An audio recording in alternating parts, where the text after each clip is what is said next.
શ્રી પ્રતાપરુદ્ર હનુમાનજી મહારાજના સાનિધ્યમાં અને દત્ત પરંપરામાં પ્રગટેલ તમામ ચેતનાઓનું પ્રગટ સ્વરૂપ એવા ભગવાન ઔદુંબરની છત્રછાયામાં શ્રી ગુરુલીલામૃતના પારાયણ નિમિત્તે અત્રે ઉપસ્થિત સર્વે ભક્તોના હૃદયમાં બિરાજેલા ગુરુ મહારાજના ચરણમાં પ્રણામ. અલગ કચ્છ નિરંજન ગુરુ મહારાજે કીધું, સાયનદેવને તું કૌંડિન્ય ગોત્રમાં જન્મ્યો છે અને તારા પૂર્વજ કહેવાય કૌંડિન્ય. કૌંડિન્યે આનંદ વ્રત કરેલું તું પણ કર. સાયનદેવ પૂછ્યું, કેવી રીતના કરવાનું, કોણે કરેલું આ વ્રત, એનો વિધિ સમજાવો. ગુરુ મહારાજ કહે છે, પાંડવો વનમાં રખડતા હતા 12 વર્ષના વનવાસમાં. એ વખતે કૃષ્ણ ભગવાનની સલાહ પ્રમાણે યુધિષ્ઠિર મહારાજે અનંત વ્રત કરેલું અને એના પ્રતાપે એમનો પછી યુદ્ધમાં, મહાભારતના યુદ્ધમાં વિજય થયો હતો અને એમને રાજગાદી પાછી મળેલી. અને એ વખતે યુધિષ્ઠિર મહારાજે અનંત વ્રતનો વિધિ જે કૃષ્ણ ભગવાનને પૂછેલો, કૃષ્ણ ભગવાને જે બતાવેલો એ જ વિધિ ઋષિ સ્વામી મહારાજ અત્યારે સાયનદેવને બતાવે છે. કે સત્યયુગમાં સુમંતુ નામનો બ્રાહ્મણ હતો અને એની પત્નીને 2 જણા બહુ ધાર્મિક હતા. એક દીકરી હતી, એનું નામ હતું સુશીલા. એ પણ સુલક્ષણ હતી. પતિ પત્નીને એમની એક દીકરી, 3 જણાનો સંસાર બહુ સારી રીતે ચાલતો હતો.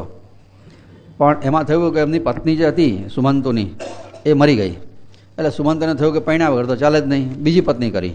આ બીજી પત્ની માથા ભારે મળી, કર્કશા અને સ્વચ્છંદી હતી, પતિને પજવે. આ બાજુ છોકરી પૈણાવા લાયક થઈ પણ કશું એ ઘરમાં ધ્યાન જ આપે નહીં. ધણીને ધમકાવે, છોકરીને ધમકાવે, કામ કરાવે બધા. એ અરસામાં કૌંડિન્ય ઋષિ એના ગામમાં આવ્યા. એટલે આ સુમંતુએ પોતાની કન્યા આ કૌંડિન્ય ઋષિ સાથે પરણાવી દીધી કે કમસે કમ છોકરી તો સુખી થાય. અને થોડો વખત આ જમાઈ એકલા જ હતા. એટલે જમાઈ અને આ કૌંડિન્ય ઋષિને આની દીકરી સુશીલા 2 જણા થોડા દિવસ જમાઈને અને છોકરીને ઘેર રાખ્યા આ સુમંતુએ. પણ પેલી સાવકી માં હતી એ તો પજવે, જમાઈને હું ત્રાસ આપવામાં બાકી ના રાખે. છેવટે કૌંડિન્ય ઋષિએ કીધું, જો ભાઈ 2 તપસ્વી એક સાથે રહેવું સારું નહીં. તું તપસ્વી ને હું તપસ્વી છું, હું નજીકમાં બીજે ક્યાંક કંઈક મુકામ કરીને ત્યાં આગળ રહીશ. આમે તારી પત્નીનો તને સાથ નથી અને ઘરમાં વધારે ત્રાસ થાય છે અમારે રહેવાથી, તો અમે જઈએ. રથ તૈયાર કર્યો અને સુશીલાની સાથે આ કૌંડિન્ય ઋષિ રથમાં બેસીને આગળ ચાલ્યા.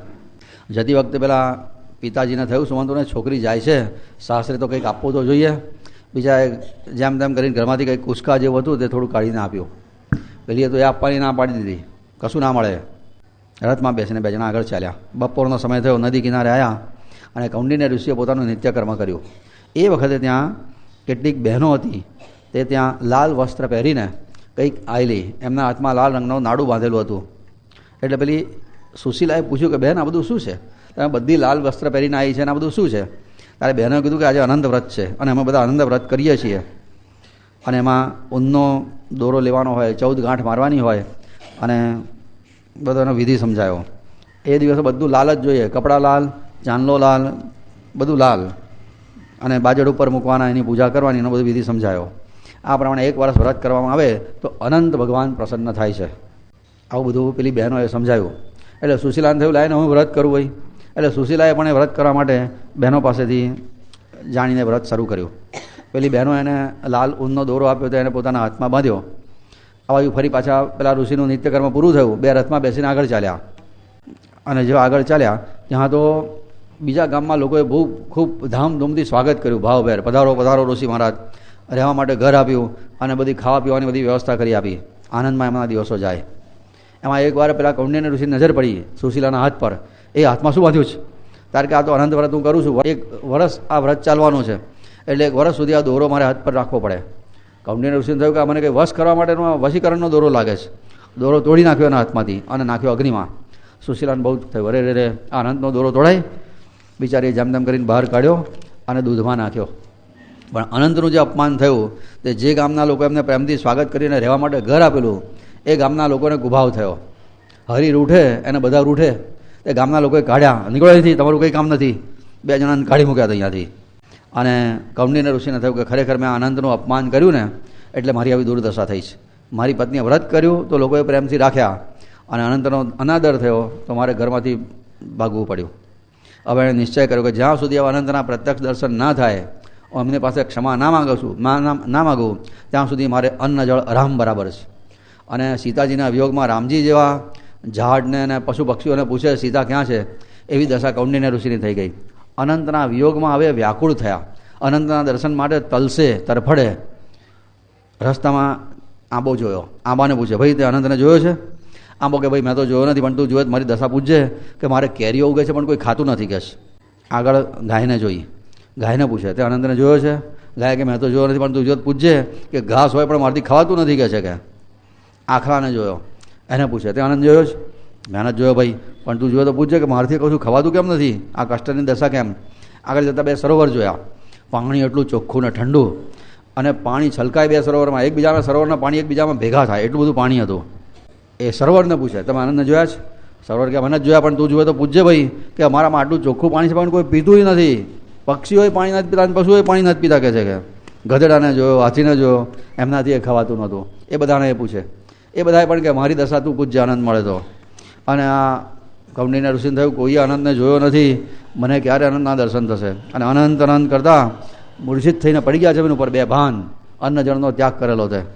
અને એ વખતે અનંત ભગવાનનું એક નામ છે અનંત, જેનો અંત નહીં એને કહેવાય અનંત. અંત અનંતના જો હવે ચિતગણ આપણે કહે છે ને, અનંત ભગવાનનું નામ. અનંત ભગવાન ત્યાં પ્રગટ થયા, પણ વૃદ્ધ બ્રાહ્મણના રૂપે આવ્યા. એને કે ઋષિ ઊભા થાવ, શું છે? ત્યારે કે મારે અનંતના દર્શન કરવા છે, ચાલ બતાવો. આગળ પેલા વૃદ્ધ ચાલે, પાછળ ચાલતા ચાલતા એક નગરમાં આવ્યા. ત્યાં એક રાજમહેલ હતો, એમાં પેલા વૃદ્ધ માણસે પ્રવેશ કર્યો. પાછળ કૌંડિન્ય ઋષિ અંદર જઈને સિંહાસન ઉપર બેસી ગયા, અને બેઠા એ જ વખતે ભગવાને ચતુર્ભુજ સ્વરૂપે પ્રગટ થયા. અનંત ભગવાન કી જય. ચતુર્ભુજ સ્વરૂપે પ્રગટ થયા નારાયણ. કૌંડિન્ય ઋષિ એમના ચરણમાં મસ્તક મૂક્યું, પ્રેમથી સ્તુતિ કરી. અનંતે આશીર્વાદ આપ્યા કે જા, તને ધર્મની પ્રાપ્તિ થશે, દારિદ્ર્યનો નાશ થશે, અને આયુષ પૂરું થશે, તારે વૈકુંઠનો વાસ થશે. એકવાર તે મારો અનાદર તો કર્યો, પણ પછી મારા વિયોગમાં જે તું તરફડ્યો છે, આવી તાલાવેલી મેં બીજા કોઈ ભક્તમાં જોઈ નથી. કૌંડિન્ય ઋષિ પછી બધા પેલા રસ્તામાં મળે ને બધાના પ્રશ્નો પૂછ્યા કે આ બધાને આવો દુઃખ કેમ છે? ત્યારે ભગવાને જવાબ આપ્યો અનંતે કે આ જે આંબો તે જોયો ને, એ પૂર્વજન્મમાં વેદશાસ્ત્ર સંપન્ન બ્રાહ્મણ હતો, પણ એની પાસે કોઈ કશું પૂછવા આવે, શીખવા આવે તો કશું બતાવે જ નહીં. પોતાની વિદ્યા પોતાની પાસે જ રાખે કે કોઈ જાણી જાય તો મારા ધંધામાં કોમ્પિટિશન થાય. એટલે બીજા જન્મમાં એ આંબો થયો, અને એની કેરીઓ આજે કોઈ ખાતું નથી. ગયા જન્મમાં વિદ્યા ના આપી, આ જન્મમાં એની કેરી કોઈ ખાતું નથી. જે ગાય જોઈ કે જે ઘાસ ખાઈ નહોતી શકતી, એ ગાય પૂર્વજન્મમાં એણે એક જે ભૂમિમાં કશું ઉગે જ નહીં, એ બંજર જમીન કોઈને બ્રાહ્મણને દાનમાં આપી દીધેલી, એટલે આ જન્મમાં એનાથી ઘાસ ખવાતું નથી. જે તે આખલો જોયો ને તે પૂર્વજન્મમાં બહુ શ્રીમંત હતો, પણ ધર્મ કાર્યમાં કે કોઈના પરોપકારમાં એક રૂપિયો વાપર્યો નહોતો, એટલે આ જન્મમાં એનાથી કશું ખવાતું નથી. ભાઈ કહે છે તે જે બે સરોવર જોયા, એ બે સરોવરો પૂર્વજન્મમાં બે બહેનો હતી, અને બહેનોએ નિશ્ચય કર્યું કે દાન આપવાથી બહુ લાભ છે, પણ કોઈને બારકાને દાન આપી તો ઘરમાંથી જાય, એના કરતાં હવાર તારે મને સોનાની લોકેટ દાનમાં આપવાનું, હાજે હું તને દાનમાં આપું. હવાર તારે મને બંગડી દાનમાં આપવાની, હાજે હું તને દાનમાં આપું. અંદર અંદર દાન આપ્યા કરે, હવારે પેલી આપે ને હાજે પેલી આપે. એટલે બીજા જન્મમાં આ બે જણા થયા સરોવર, અને બેના પાણી એકબીજાને મળે, પણ ત્રીજા કોઈના મોડે જાય નહીં. પછી પેલો જે તે ગધેડો જોયો, એ પણ બીજા જન્મમાં કહે છે કે બહુ ક્રોધી મનુષ્ય હતો, બધાની સામે ગુરહક્યા કરે, તે આ જન્મમાં ભૂખતો ગધેડો થયો. તે હાથી જોયો, એ પણ બીજા જન્મમાં એને રૂપનું અભિમાન હતું, એટલે આ જન્મમાં એ હાથી થયો છે. પણ તારું મન શુદ્ધ થયું એટલે હું તારી પાસે આવ્યો છું, અને ત્યાં જેના જેના પ્રોબ્લેમ મારી પાસે કીધા ને, એ બધાના પ્રોબ્લેમ મેં સોલ્વ કરી દીધા. જા, બધાને સદગતિ આપું છું, બધાને મુક્ત કર્યા છે. હવે તારું આયુષ પૂરું થશે પછી તું નક્ષત્રમાં પુનર્વસુ તરીકે તારો વાસ થશે. કૌંડિન્ય ઋષિ આજે આકાશમાં બિરાજે છે પુનર્વસુ નક્ષત્ર તરીકે. આ વ્રત આ પ્રમાણે કૃષ્ણ ભગવાને યુધિષ્ઠિર મહારાજને કીધું, એમણે વ્રત કર્યું, અને એમને પછી સારા દિવસ આવ્યા હતા. સાયનદેવને ભગવાન કહે છે, ગુરુ મહારાજ કહે છે તું પણ વ્રત કર, અને સાયનદેવે પણ પોતાના પૂર્વજની જેમ આ અનંતનું વ્રત કર્યું. અને પછીથી ગુરુ મહારાજે કીધું આ મારી સેવામાં રહેવું હોય, પણ આ પત્ની છે, બાળકો છે, શું કરીશ? પેલો પોતાના પત્નીના બાળકોને પોતાના ગામમાં લઈને ગયો. એના ભાઈઓ બહુ સારા હતા, એમણે બધી જવાબદારી લઈ લીધી કે તારી પત્નીને અમે સાચવીશું ને બાળકોને સાચવીશું, તો ગુરુ મહારાજની સેવા કર, તને ગુરુ સેવા મળે છે તો આ બધી જવાબદારી અમે નિભાવીશું. પત્નીને બાળકોને ત્યાં મૂકી આવ્યો, અને ગુરુ સેવામાં પછી આ જીવન રહ્યો. અને સાયનદેવના વંશમાં એ નિરંજન તારો જન્મ થયો છે. અને આ કથા તને જે નિરંજન મેં કીધી એવી છે, સુણતા રીજે સર્વ. આ કથા સાંભળીએ તો શંકર ભગવાન પ્રસન્ન થાય છે. એવી આ કથાનું પણ આપણે ગાન કરી લઈએ. એ શ્રી દત્તપાદારવિંદ મિલિન બ્રહ્મચારી પાંડુરંગ રંગવદૂત મહારાજ વિરચિતે શ્રી ગુરુ લીલામૃતે અલખ નિરંજન સંવાદે અનંત વ્રતાખ્યાનંદ નામ સપ્તનવતિત્વો જ્ઞાય સમાપ્ત અવધૂતચિંતન શ્રી ગુરુદેવ દત્ત. અલગ કશે નિરંજન તંતુક નામનો એક ગુરુ ભક્ત થયો ગાણગાપુરમાં. વણકર હતો. એ કપાસ ઉગે એમાંથી પૂણીઓ બનાવે, પૂણીમાંથી વસ્ત્રો બનાવે અને વેચીને પોતાનું ગુજરાન ચલાવે. રોજ જે બપોરના સમયે સંગમ ઉપર આવે, ગુરુ મહારાજ જ્યાં પીપળા નીચે બિરાજતા હતા ત્યાં વાળી જોડીને બરાબર સાફસૂફ કરી નાખે અને પાણી છાંટીને ઠંડક કરી દે. રોજની આ એની સેવા, અને પછી વંદન કરીને પછી એ જાય. એ અરસામાં શિવરાત્રિના દિવસો આવ્યા. ગામમાંથી બધા શ્રીશૈલ પર્વત ઉપર મલ્લિકાર્જુનની યાત્રાએ જવા તૈયાર થયા. શિવરાત્રિ આવતી હતી. ગાણગાપુરથી મલ્લિકાર્જુન જવું હોય તો 15 દિવસ થાય, પગે ચાલીને જવું પડતું એ જમાનામાં. એ ગામમાંથી બધા જવા તૈયાર થયા. બધા તંતુકને પૂછે, ચાલતા રહેવું હોય તો. તંતુક કે મારે તો આ પીપળા નીચે બેઠા છે ને મારા મલ્લિકાર્જુન, 33 કરોડ દેવ સૌ તુજમાં, પછી તીરથ સિદ્ધને ફરું. એ ગાતો નહોતો, માનતો હતો. હું નહીં આવું. આ બાજુએ પછી શિવરાત્રિનો દિવસ આવ્યો. એ પહેલાં એ ગુરુ મહારાજને પૂછેલું, ભાઈ બધા જાય છે ને તું કેમ નથી જતો? પેલો કે મારા માટે તમે મલ્લિકાર્જુન છો. ગુરુ મહારાજ કંઈ બોલ્યા નહીં. ગામમાં ખાલી વૃદ્ધ અને બાળકો સિવાય બધા જ આખું ગામ આ શ્રીશૈલની યાત્રાએ ગયું હતું વખતે મલ્લિકાર્જુન. શિવરાત્રિનો દિવસ આવ્યો. રોજના નિયમ પ્રમાણે તો પોતાનો સવારનો પરવાર્યો, એટલે બપોરે ત્યાં દર્શન કરવા માટે આવ્યો. ગુરુ મહારાજે પૂછ્યું, તું શ્રીશૈલ નથી ગયો? ના કહે છે, મારા માટે તમે મલ્લિકાર્જુન છો કે છે. ગુરુ મહારાજ કે તું એકલો જ રહી ગયો ભાઈ, કહે છે કે. પેલો કે મારે તમારા સિવાય બીજા કોઈને મારવામાં મને જરૂર જ નથી, કહે છે કે. ગુરુ મહારાજે કીધું, છતાંય ચાલ, તારી મારામાં ભાવના છે તો અહીંયા આય. નજીક બોલાવ્યો એને. પાછી કીધું, 2 આંખો બંધ કરીને મારી પાદુકા હાથે મારા પગને સખત હાથથી પકડજે. બરાબર કડા ઉપર લટકાય ને એવી રીતના બરાબર પકડવાની, એમ જરાય ભૂલ ના થાય. અને પેલા આંખ બંધ કરીને ગુરુ મહારાજના કેટલો ભાગ્યશાળી હશે કે ગુરુ મહારાજે પાદુકા પહેરેલી અને બેઠેલા. એ વખતે કહે છે કે તું પાદુકા હાથેના મારા ચરણને બરાબર પકડ. આના જેવો નસીબદાર કોણ હોય? ખાલી વાળી જોડીને કચરો વાળતો હતો અને પાણી છાંટતો હતો. એના ફળ સ્વરૂપે ગુરુ મહારાજ અને માનતો હતો કે ગુરુ સાક્ષાત પરબ્રહ્મ. એ ભાવ એનો હતો. એનો ભાવ જોઈને કે ચાલ મારી પાદુકા પકડ. અને જ્યાં એણે આંખો બંધ કરીને પાદુકા પકડી ત્યાં તો નિમેષ માત્રે તંતુક એક સીધા શ્રીશૈલ પર્વત ઉપર એક ક્ષણમાં જ નિમેષ માત્રે. અને કીધું ચાલ આંખો ખોલ. આંખો ખોલીને તો સીધા ગાણગાપુરમાંથી મલ્લિકાર્જુન શ્રીશૈલ પર્વત ઉપર. હા, મલ્લિકાર્જુન મહાદેવનું મંદિર. ગુરુ મહારાજ કે જા દર્શન કરી અંદર જઈને કહે. અને વખતે ગામના બધા અહીંયા લાઈનમાં ઉભેલા. ત્યાં એ જમાનામાં એવો નિયમ હશે કે બધા ત્યાં જાય તો ક્ષૌર કરાવે. એણે મુંડન કરાવ્યું હતું અહીંયા. પછી પૂજાની થાળી લઈને લાઈનમાં ઊભો રહ્યો. એટલે ગામના બધાને મળ્યા, કેમ ભાઈ અમારી જોડે ચાલતા આવતા એકલો પાછળથી આવ્યો? પેલો કે હું તો બપોરે નીકળ્યો ને હમણાં આવ્યો છું. બધા કે આનું ડાગડી ચસકી ગઈ, જ્યાં ગોળો થઈ ગયો. બપોર નીકળ્યો અહીંયા કેમ નો હોય? 15 દાડા ચાલતા થાય છે, કેમ નો આવ્યો તું? કહે છે કે. પણ પેલો કશું જ ના બોલ્યો. એના પર જરાય અસર ના થઈ. બધા કે તું ગોળો થઈ ગયો. સારું કહે છે. અને લાઈન જેમ આગળ ચાલતી જાય, આગળ જતા એને જોયું કે મલ્લિકાર્જુન શિવલિંગની જગ્યાએ નૃસિંહ સ્વામી મહારાજ જ બેઠા છે. બધા પૂજા નૃસિંહ સ્વામી મહારાજની જ કરે છે. એ મનમાં વિચાર કરે કે જો હું ગામમાં કહેતો હતો ને કે આ શિવલિંગ જ મારા ગુરુ મહારાજ છે, લોકો ખોટા અહીંયા દોડતા આવે છે. એણે જઈને પૂજા કરી તો શિવલિંગની જગ્યાએ ગુરુ મહારાજની જ પૂજા કરી. પૂજા કરીને બહાર આવ્યો ગુરુ મહારાજ પાસે. ગુરુ મહારાજે બધું પૂજા કરી. પેલો કે પૂજા કરી પણ તમારી જ પૂજા કરી, ત્યાં કોઈ શિવલિંગ છે જ નહીં. મલ્લિકાર્જુનની જગ્યાએ તમે જ છો અને બધા તમારી જ પૂજા કરે છે. ગુરુ મહારાજે એને સાક્ષાત્કાર કરાયો. એની માન્યતા હતી કે મલ્લિકાર્જુન એ મારા ગુરુ મહારાજ મલ્લિકાર્જુન છે. એ માનતો હતો, એની ખાતરી કરાવી. બધા ખોટા અહીંયા દોડતા 15 દાડા પગે ચાલીને આવે છે ને 15 દાડા પગે ચાલીને ઘેર જતા થાય છે. મહિના ચાલ કરે તારે યાત્રા થાય છે. ગુરુ મહારાજ કહેવાય ઘેર પાછા જવું છે. પેલો કે હા હવે પૂજા થઈ ગઈ, હવે અહીંયા રહીને શું કામ છે? ફરી પાછી રિટર્ન જર્ની. 2 આંખો બંધ કર અને સખત હાથથી પાદુકા પકડો. અને એક જ ક્ષણમાં ફરી પાછા સંગમ ઉપર પીપળા નીચે આવી ગયા. હાથ પડતા પહેલાં ગુરુ મહારાજ કે થયો ને કૃતાર્થ. પછી એ વખતે હજુ આ એક વાત જરા ઉતાવળમાં થઈ ગઈ. પછી ત્યાં એ 2 જણા ઝાડ નીચે બેઠેલા મલ્લિકાર્જુન ઉપર, ત્યાં શ્રીશૈલ પર્વત ઉપર. અને એ વખતે ગુરુ મહારાજે કીધું, એટલે પહેલાં કીધું જો અહીંયા બધા તમારી જ પૂજા કરે તો અહીંયા આવવાની જરૂર જ શું? તારે ગુરુ મહારાજે કીધું ભલે ગમે તે હોય પણ દરેક સ્થાનનો એક મહિમા છે. એવું નથી કે ભગવાન બધે જ છે, પણ છતાંય અમુક જગ્યાએ એમનો મહિમા વિશેષ ગણાય. ત્યાં જવાથી આપણી ભગવાન પ્રત્યેની શ્રદ્ધા અને ભાવ જાગૃત થાય, એટલે એ સ્થાને જવું પડે. હવા બધે જ હોય પણ એને ટાયરમાં પુરાવી હોય તો પેટ્રોલ પંપ ઉપર જવું પડે, તારે ટાયરમાં હવા ભરાય. હવા બધે જ છે પણ આપણે ટાયરને વાલ ખોલ નાખીએ તો હવા અંદર ના જાય. એવી રીતના બધે ભગવાન છે, પણ મંદિરમાં ભગવાન વિશેષ છે એવો આપણો ભાવ છે. ભગવાન તો ઉઘરડામાં જેટલા છે એટલા જ મંદિરમાં છે, પણ આપણો ભાવ છે કે મંદિરમાં ભગવાન છે. અને ભાવ આપણો જાગૃત થાય એટલા માટે મંદિરોના તીર્થના સ્થાનો એટલા માટે ખાસ શ્રદ્ધાના કેન્દ્ર બન્યા છે બધાના. એટલે સ્થાનનું મહાત્મ્ય ભાઈ હોય છે. પેલો કે આ સ્થાનનો એવો મહિમા હોય તો મને સંભળાવો. તંતુકે કીધું. એટલે ઋષિ સ્વામી મહારાજે એને શ્રીશૈલ પર્વત ઉપર બેઠા બેઠા મલ્લિકાર્જુનનો મહિમા કહેવા માંડ્યા કે ભાઈ, કિરાત દેશમાં એક વિભીષણ નામનો રાજા થયો હતો. બુદ્ધિમાન, શિકારનો શોખીન ને મહાદેવનો પરમ ભક્ત. મહાદેવજીની ભક્તિ કરવા બેસો તો દેહ ભાન ભૂલી જાય એવી તન્મયતા થાય. પણ એ લંપટ હતો, ખાવા પીવાનો વિવેક નહીં અને લંપટ જીવન એનું. આ એના દુર્ગુણ હતા, પણ મહાદેવજીની ભક્તિ એની બહુ પ્રચંડ હતી.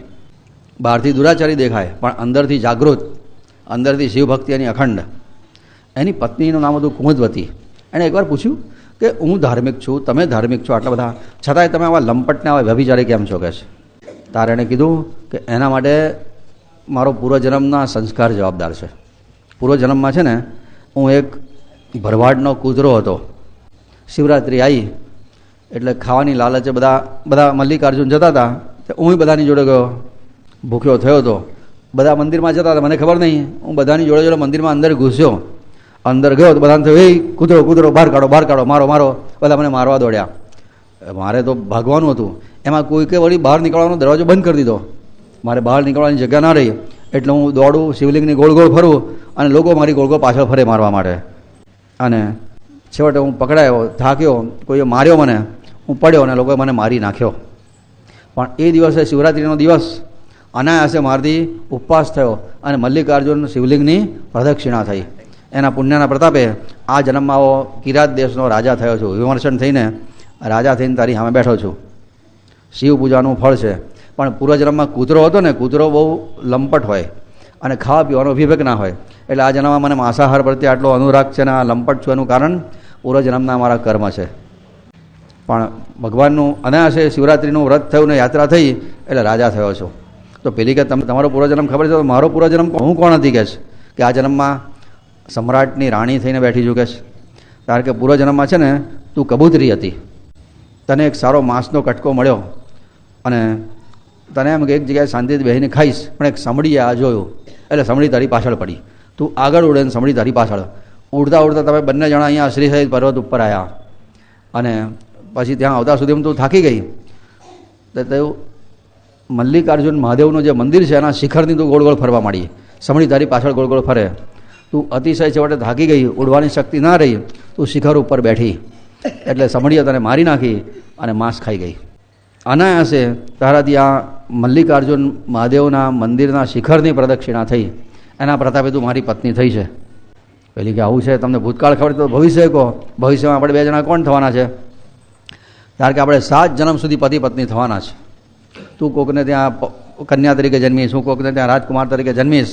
પણ આ જન્મના આપણા અંજળ પાણી એવા છે એટલે આપણે 7 જન્મ સુધી પતિ પત્ની થઈશું. બાકી આ જન્મના પતિ પત્ની કાયમ પતિ પત્ની થઈ શકતા નથી. પણ અંજળ પાણી આપણું એવું છે, એના લીધે 7 જન્મ સુધી આપણે પતિ પત્ની થઈશું.